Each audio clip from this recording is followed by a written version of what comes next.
रोजी शिवरायांना म्हणण्यासाठी औरंगजेबाने मिर्झा गाजी जयसिंग आणि दिलेर खान यांना स्वराज्य आक्रमण करण्यासाठी पाठवले. सोबत 80,000 हत्यारबंद व फौजफाटा घेऊन हे दोन्ही सरदार पुरंदर किल्ला जिंकण्यासाठी पुरंदरला दाखल झाले.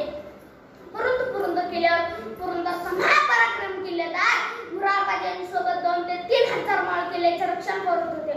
सतत 2 महिने न थांबता सर्व मावळ्यांनी मोगलांशी झुंज दिली, पण किल्ला मात्र सोडला नाही. हे सर्व पाहून दिलेर खानने कटरचा सूर्योदयाच्या वेळी अचानक तोफांचा मारा सुरू केला. तोफांचे लाल गोळे गडावर कोसळले. ह्यात महाराजांचे 300 मावळे शहीद झाले. ही बातमी महाराजांना कळली. महाराजांनी लगोलग खल्लीत आलेली हे मावळे माझ्याच राहील नाही तर कोणासाठी प्रेरणा करेल स्वराज्य. मुरारबाजी गड दिलेर खानला देऊन टाका, पण नाही. हा पुरंदरचा किल्लेदार फार स्वामिनिष्ठ स्वाभिमानी जिद्दी कडवट होता. त्याने पुन्हा सर्व मावळ्यांनी एकत्र गेले आणि म्हणाला, जे जातीचे असतील तेच लढतील, जे जातीचे असतील तेच लढतील. सांगा कोण तयार, सांगा कोण तयार. बघता बघता 1,500 मावळ्यांची किलकार झाली. आम्ही तयार, आम्ही तयार. हर हर महादेव, हर हर महादेव गरजा तलवारी फिरवू लागली. गनिमाच्या शिर उडू लागली.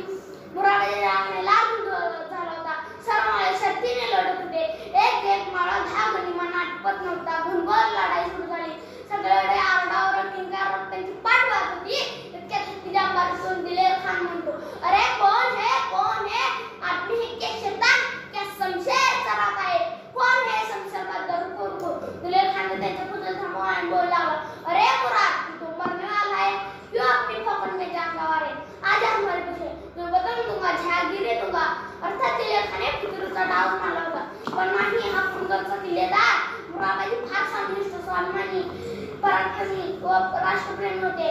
ते कडावले, अरे तू तुझ्या वतनावर आणि झागिरीवर आमचा धर्म, आमचं स्वराज्य यासाठी आमचा प्राण गेला तरी बेहतर.